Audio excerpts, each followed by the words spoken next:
Saya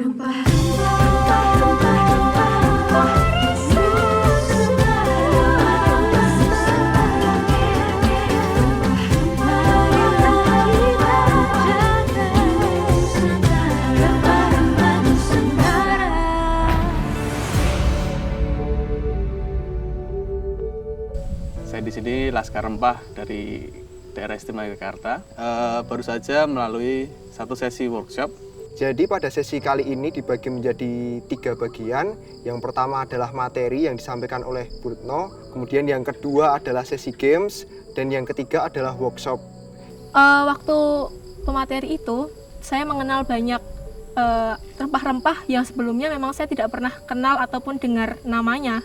Hari ini kita akan membahas tentang miksologi rempah.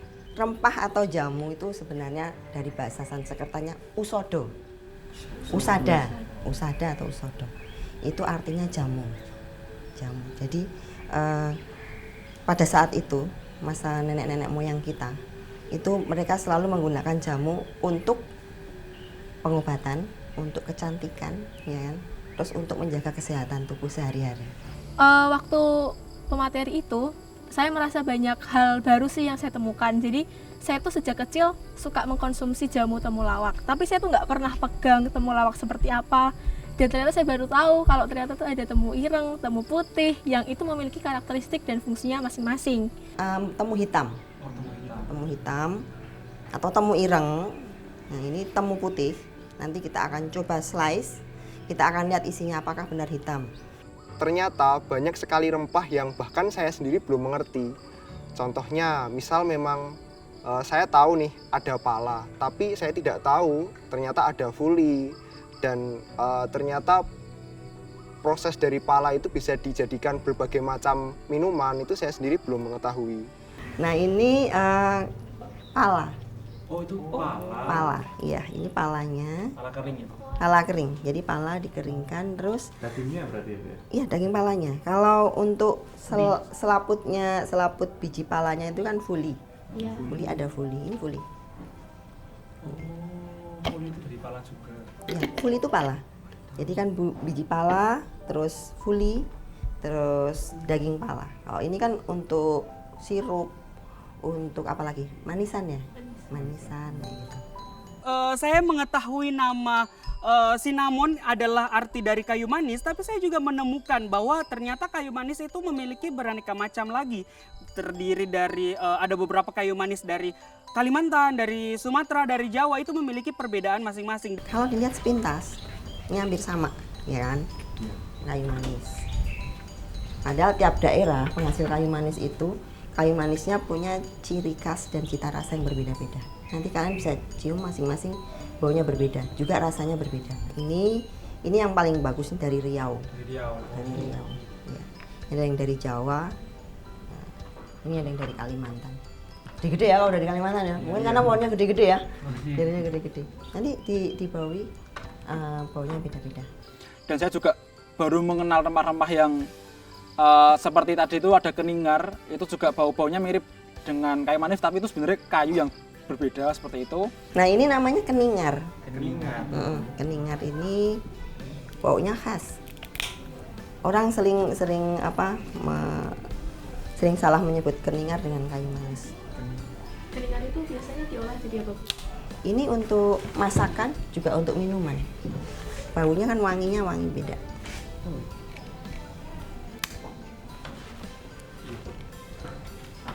Asalnya dari mana ya keningar? Ya, ini dari Sumatera. Sumatera. Dan kebanyakan yang masak menggunakan keningar memang masakan-masakan khas Sumatera. Karena kita Jawa tuh jarang kan bau-bau kayak gini kan. Iya. Terus tadi juga ada bir Jawa. Ini tentunya teman-teman dari Jogja terus saya juga nggak asing ya dengan bir ini, karena ini adalah bir yang dulunya seorang sultan itu menggunakan minuman ini sebagai diplomasi kepada Belanda ataupun kolega-koleganya yang dari daerah lain, dari luar negeri juga kayak gitu. Jadi saya singkat aja ceritanya, pada saat itu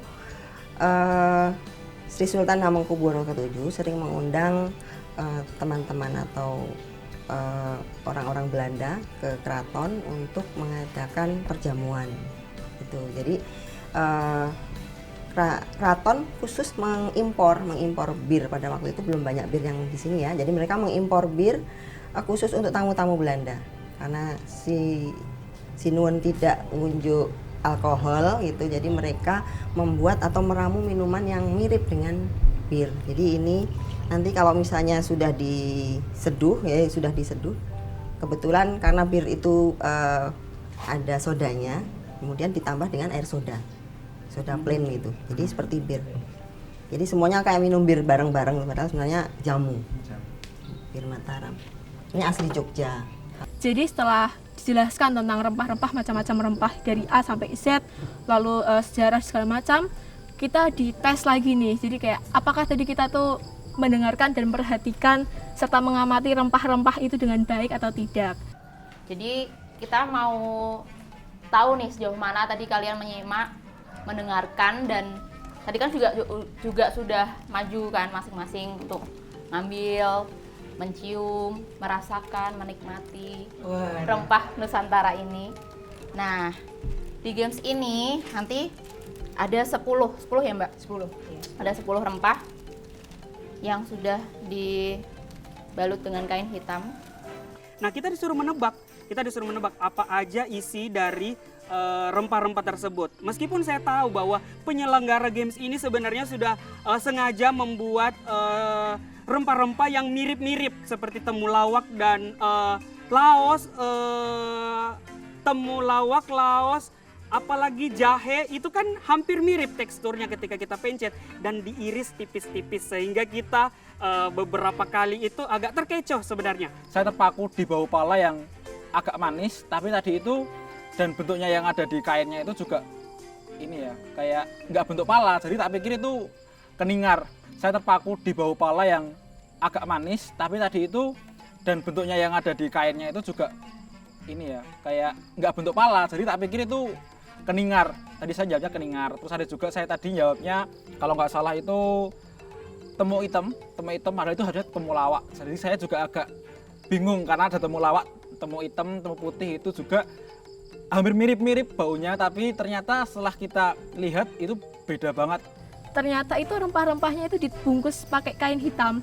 Jadi kita nggak bisa tahu bentuknya kayak apa, nggak bisa melihat seperti warnanya itu apa. Kan kalau misalnya jahe merah ada kayak kelihatan kayak serbuk-serbuk serat-serat merahnya kayak gitu. Nah, tapi di sini nggak bisa. Jadi yang bisa kita lakukan itu ya cuman mencium, megang, sama mungkin kalau tadi sih saya agak iseng ya. Jadi jahe gitu yang kayak bentuknya kayak jahe itu saya gores pakai kuku biar keluar aromanya, terus baru saya cium. Nah, di situ mungkin yang membuat saya menang. Sesi ini menarik gitu karena menjadi kesempatan untuk melihat berbagai macam rempah. Saya tahu ada banyak rempah, tapi ini jadi kesempatan di mana akhirnya saya benar-benar bisa, ada berbagai macam itu saya pegang sendiri, bisa saya cium aromanya, terus ya intinya jadi bisa lihat sendiri rempah itu seperti apa macamnya dan banyak sekali. Skor paling tinggi dari bawah itu Aldi Priambodo. Yes, yang penting aku ada yang Dengan skornya 7. 7. Lulus KKM lah ya. Ternyata posisi saya adalah posisi yang paling tertinggal dari teman-teman secara hasil. Kenapa? Karena saya ternyata masih sulit untuk membedakan mana itu bahu kunyit, jahe, kemudian kencur gitu. Karena yang saya rasakan semua bau itu justru jadi bau keningar gitu loh. Lucunya seperti itu. Yang penting aku kalah kayak 9. Tadi yang membaui dia bener 5. Terus mengidentifikasinya 4 poin. Sebenarnya saya hampir semua bisa menjawab sih, cuman lebih ke memberikan kesempatan buat yang lebih junior untuk memenangkan juara ini. Kali ini kita akan membuat minuman. Ini khas dari Meksiko, tepasi namanya. Tapi kita akan coba mix dengan rempah-rempah Indonesia. Sesi ketiga menurut saya adalah sesi yang paling menarik karena di sini saya bisa belajar, saya bisa praktek secara langsung bagaimana dari rempah-rempah yang tadi sudah disampaikan itu diproses sedemikian rupa menjadi suatu minuman yang berkhasiat begitu. Nah, tadi minuman yang coba kami praktekkan adalah fusion, minuman dari tradisional dari Meksiko dengan bahan rempah-rempah yang berasal dari Indonesia. Di minuman Meksiko itu bahan dasarnya nanas, ya kan? Kalau kalian lihat orang-orang pakai baju nanas identik banget kan. Nah, biasanya mereka menggunakan gula, namanya Topanilo. Itu tuh gula dari tebu yang sudah dimasak. Jadi kayak gula cair tapi dari tebu. Kalau kita kan gula cairnya biasanya dari nira ya, dari gula kelapa. Jadi itu dari tebu terus dimasak sampai warnanya agak kecoklatan. Tapi supaya kalian tidak merasa aneh gitu, jadi kita di sini kita akan menggunakan gula pasir supaya rasanya ya bersahabatlah dengan lidah kita. Nanti kalau misalnya kalian mau eksperimen sendiri di rumah dengan menggunakan gula Jawa juga oke. Di sesi kita membuat rempah nanas itu, saya baru sadar ternyata tuh rempah tuh bukan bisa diolah sebagai jamu saja seperti yang saya konsumsi waktu dari TK sampai sekarang SMA.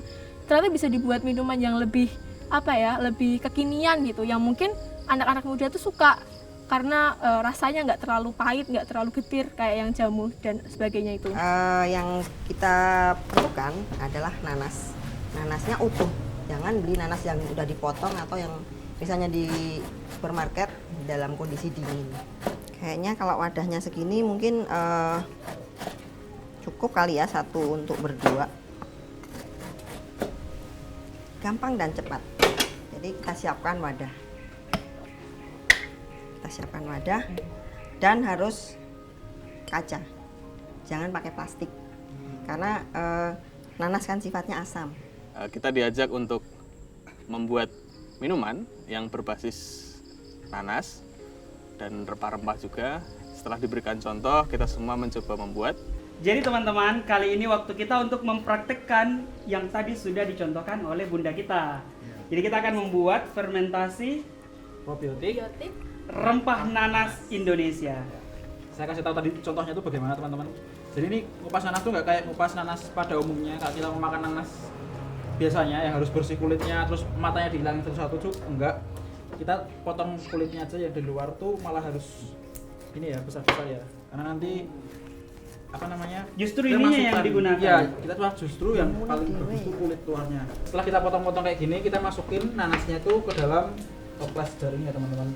Dan kuncinya itu harus ini padat ya, rapat ya.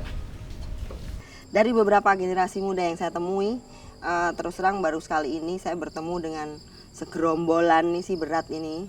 Segerombolan si berat yang sangat antusias banget untuk belajar banyak tentang rempah.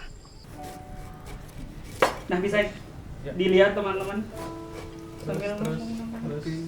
Oke. Nah, jadi untuk tutupnya kita tidak menggunakan tutup botol yang bawaan dari botol ini, tapi kita menggunakan kain.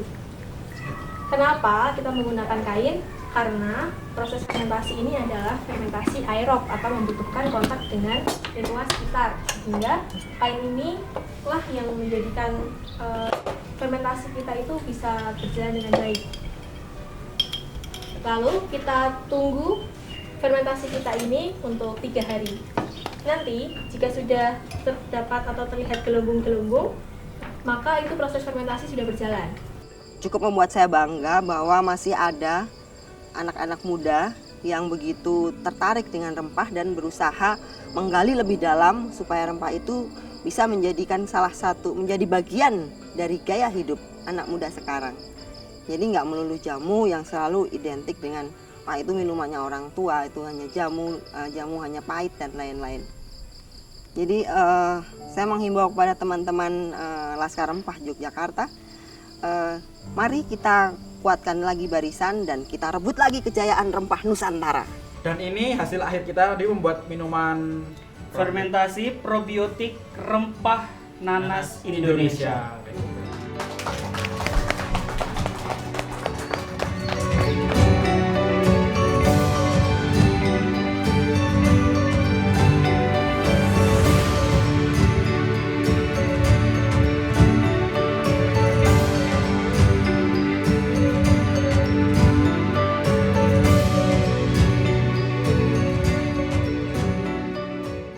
Rempah Rempah-rempah